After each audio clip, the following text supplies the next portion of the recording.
À 7000 km de Paris, en Amérique du Sud, la Guyane française. Un département immense, plus de 2 fois la taille de la Suisse, composé à plus de 95% de forêts, l'une des plus denses au monde. C'est sur un périmètre de 900 hectares autour du centre de formation de Regina que la Légion étrangère vient s'entraîner. Les militaires y sont formés à survivre plusieurs semaines en forêt équatoriale. Ils vont apprendre à s'y déplacer durant de longues journées de marche, à y trouver leur nourriture ou à constituer des abris pour la nuit. Ils devront aussi être capables de franchir des rivières parcourues par de puissants courants et d'identifier animaux et insectes parfois mortels. Cette formation est essentielle pour l'armée lorsque les intérêts de la France exigent un déploiement dans des milieux aussi difficiles. La finalité, c'est le combat.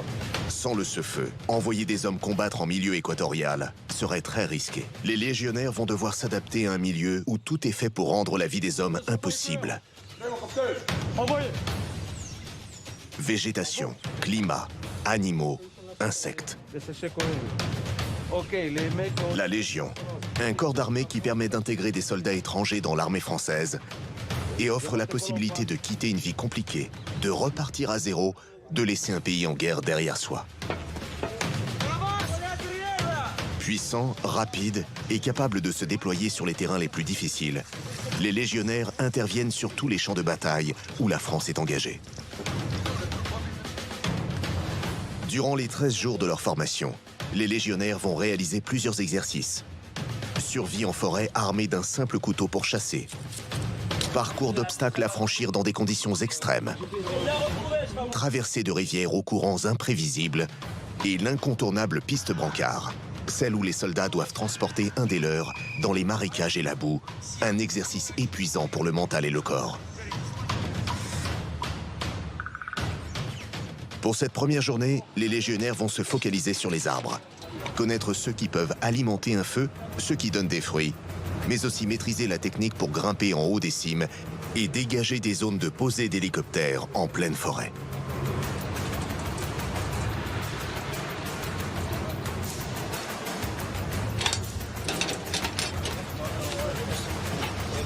Après 30 minutes de route et une dizaine de marches, les 20 stagiaires ont rendez-vous avec leur instructeur spécialiste de la jungle.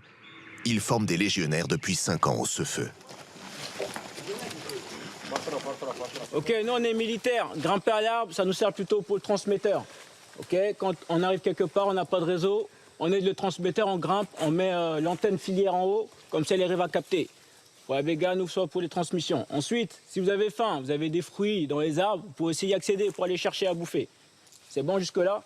Vous avez toujours des cordelettes avec vous. Vous avez votre fêtière, vous avez des cordes dans votre sac. Vous avez beaucoup de cordes avec vous. Ok, une assez costaud. Et vous allez venir prendre les 3/4 de l'arbre. Regardez bien. Vous voyez? Une fois que c'est fait, je viens faire un nœud plat. Un nœud plat, c'est bon? Vous vous rappelez du nœud plat? Oui. La cordelette jusqu'au talon. Ici. Jusqu'au talon. La deuxième, pareil. Je viens, la boucle, elle reste devant. Et je viens me bloquer. Comme ceci. Mon pied, il vient, je serre, je pousse vers le bas, la corde vient se coller contre l'arbre et je monte. Il y a la technique, je pousse avec les bras, je grimpe, ou sinon je tiens et je lève les pieds, je grimpe. Mes cuisses, ils ne touchent pas l'arbre. Ce sont mes pieds qui bloquent. Quand vous descendez, vous frappez, vous lâchez. Pour Yuri et ses collègues, l'enjeu est clair. Celui qui ne fait pas sonner la cloche, fixée à 15 mètres du sol, ne déjeune pas. Il est où? Ah, ça va. Ah, je l'ai vu.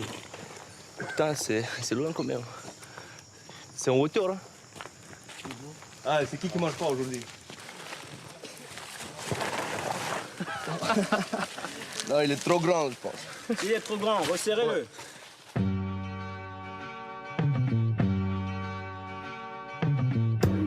Je m'appelle Yuri, j'ai 23 ans, je viens de Moldavie, je suis à l'armée depuis 3 ans et 3 mois. Voilà, comme ça. Il faut avoir, connaître les arbres et les plantes. Laquelle plante qui va être bonne pour faire un abri, pour ne pas passer la pluie ou pour que les arbres comme rouge, blanc, qu'elles brûlent plus et qui brûlent plus vite ou plus doucement pour avoir passé la nuit. L'exercice est technique et demande une grande tonicité du corps. C'est essentiel pour cueillir des fruits jusqu'à 30 mètres en hauteur. Bon appétit. Allez, va le chercher. Assiette de fortune. De quoi des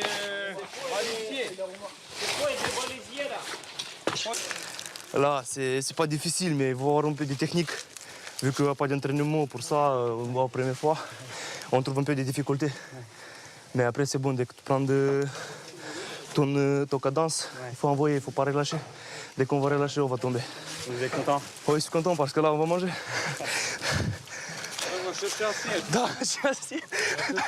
Là, va chier. Bobby, lui, a beaucoup de mal. S'il a l'air de monter rapidement, c'est uniquement grâce à la force des bras. Il n'a aucune technique pour le moment et sera incapable de monter ainsi plus de 10 mètres.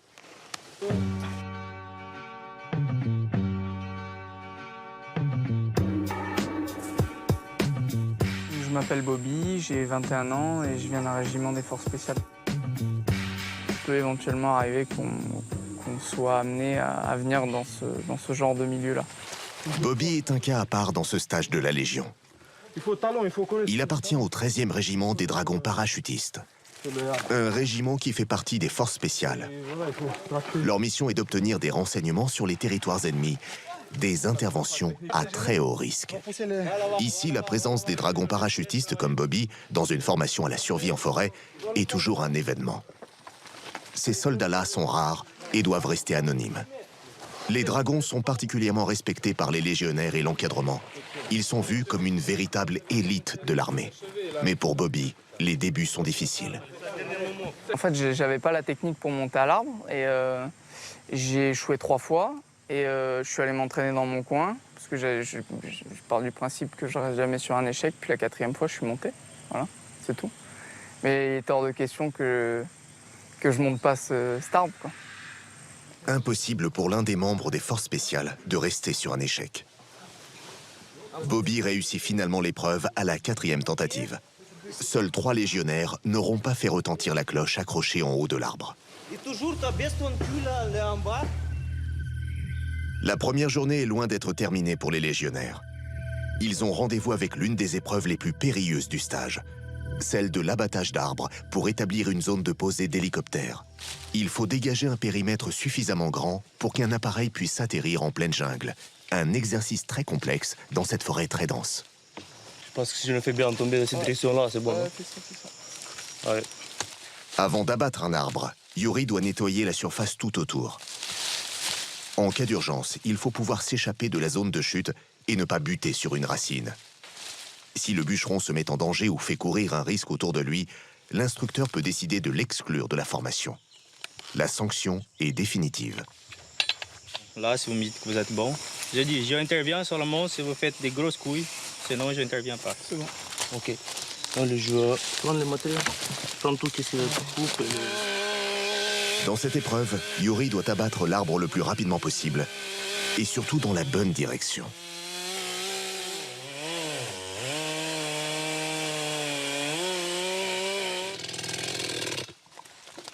L'arbre n'est pas tombé et la lame s'est même bloquée. Ça démarre mal pour Yuri. Elle est bloquée. Hein. Il y a un lien qui le tient dessus, non? Ouais, il y a un lien tout de suite. Là, il faut que vous travaillez vite. Hein. Vous décidez vite qu'est-ce que vous voulez faire, parce qu'il y en a un délai pour l'hélico qui va arriver et c'est parti. Hein. Vous n'allez pas toute la journée pour faire abattre un arbre. Hein.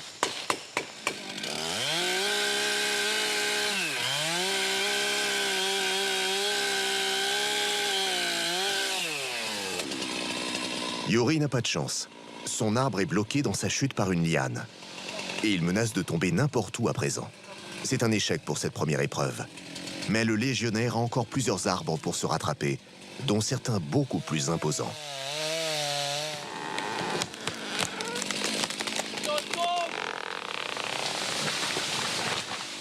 Ah, il a tombé, t'as vu? Abattre des arbres peut sembler discutable en termes environnementaux, mais c'est un exercice indispensable dans la formation des légionnaires. Et c'est aussi une activité dangereuse. Les cours théoriques ne sont pas toujours assimilés et les points de chute deviennent aléatoires. Certains arbres, en tombant, en entraînent d'autres. C'est l'arbre qui décide, c'est pas nous qui décide. Voilà, normalement il devrait partir vers là-bas, il n'est pas parti, ben, il est parti vers ici. C'est comme ça.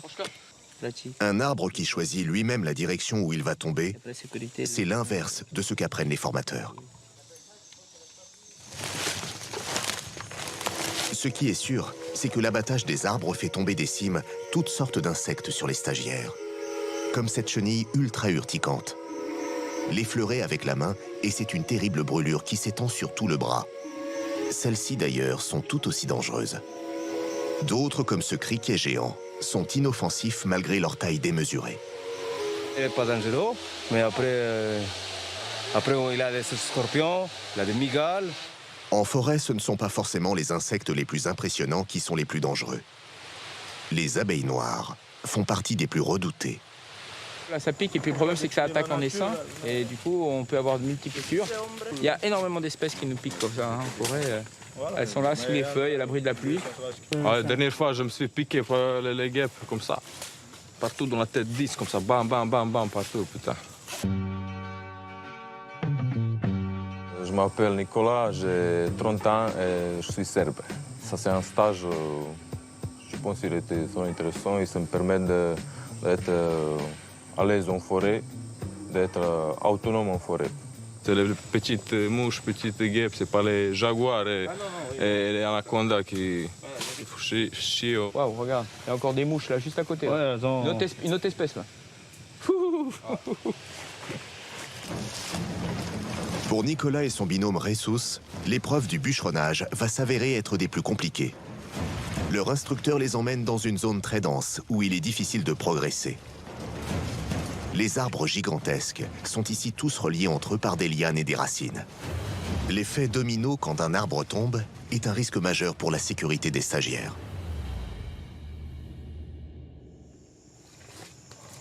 Il est bien droit aussi.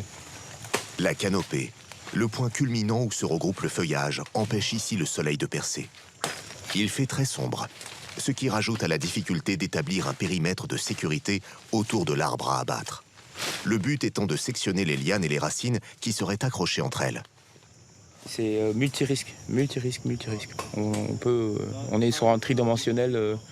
On peut ça peut sortir de terre par les lianes, ça peut tomber des branches sur notre tête, et on peut se blesser aussi avec la machine qui, proprement dit, coupe.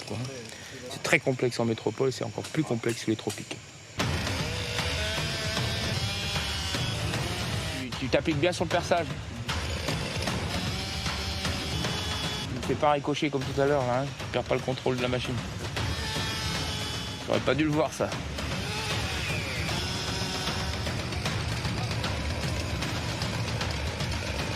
Jésus, à toi. Allez, on y va. Les arbres sont abattus au hasard dans un périmètre précis alloué au feu. Une action dangereuse dans cette forêt équatoriale très dense. Nicolas et Ressus vont en faire la triste expérience. Faites attention aux branches. Les lianes.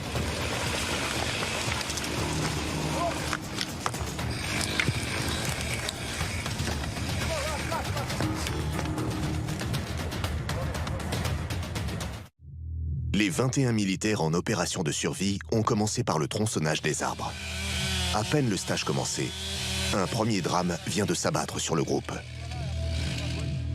Le légionnaire Ressus, qui était en binôme avec Nicolas, a été victime d'un terrible accident. L'arbre qu'il tronçonnait en a entraîné un autre dans sa chute. Relié par des lianes, le deuxième arbre, situé juste derrière, lui est tombé dessus.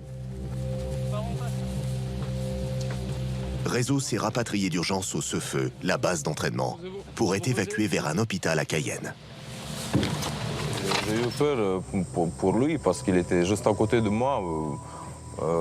Et l'arbre qui a tombé sur lui, il a carrément plié par terre. Et il avait chance, voilà, en ce moment-là, je pensais, on n'a pas vu derrière nous, c'était impossible, c'était forêt serrée.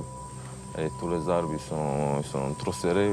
Du coup, on ne peut pas voir tous les liens qui sont accrochés partout. Voilà. Rezo, c'est dans un état préoccupant. Il est victime d'un tassement des vertèbres. À quelques centimètres près, le jeune Brésilien de 21 ans était paralysé à vie. La formation est terminée pour lui.